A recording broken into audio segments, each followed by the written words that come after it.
Hey, everybody.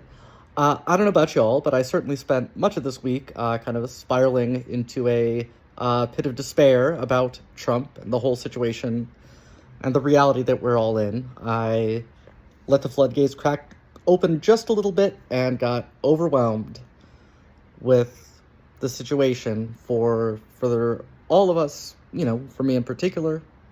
Started asking myself, is my passport currently valid? Unclear. And so on and so forth. But it's a beautiful day today, and I find myself up on the upswing, and I wanted to share that with you all. I'm feeling a sense of freedom because I am free now in a way that I wasn't before, honestly. And free doesn't mean safe or secure, powerful. I'm not any of those things, but I am free. And there's a lot of different directions, but like one of them is I'm free from the Democratic Party. I no longer have to care about them if they win or lose. Reminds me how I felt when I finally gave up on caring about the Cincinnati Bengals. It was just like, oh wait, this group of people that ranges from mediocre at best to terrible, I'm no longer going to tie my happiness to theirs. And I mean, yeah, that's just in a trivial sense. A political party is not a sports team. But the reality is that the Democratic Party just spent an entire election campaign refusing to defend me and people like me from vicious, life-threatening attacks. And the conclusion that many seem to have drawn from it within that party is that probably they should have done even less standing up for me.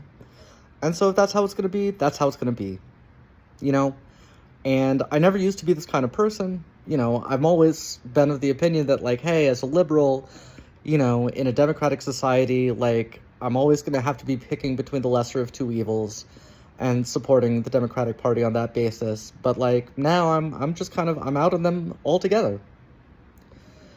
Doesn't mean there aren't individual Democratic politicians who I still support and wish well. Barbara Lee, AOC, Bernie Sanders, Elizabeth Warren, others.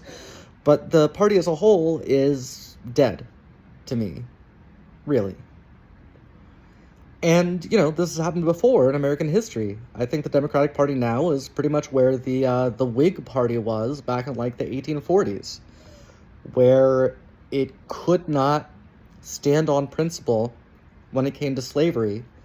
It was trying to, find a middle ground on an issue in which there was no middle ground available, slavery.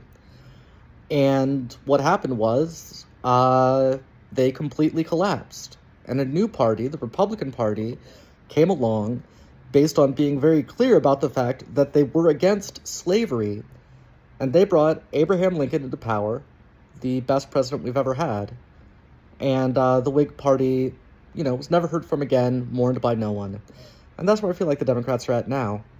And it's kind of nice to not have to, like, I don't have to worry that these chuckleheads are running the party into the ground because, this isn't the party that's going to save us.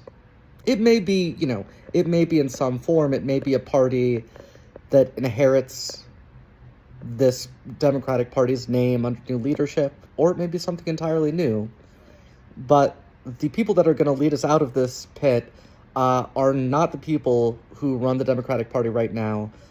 That is crystal clear, and so they're useless to me. Bye!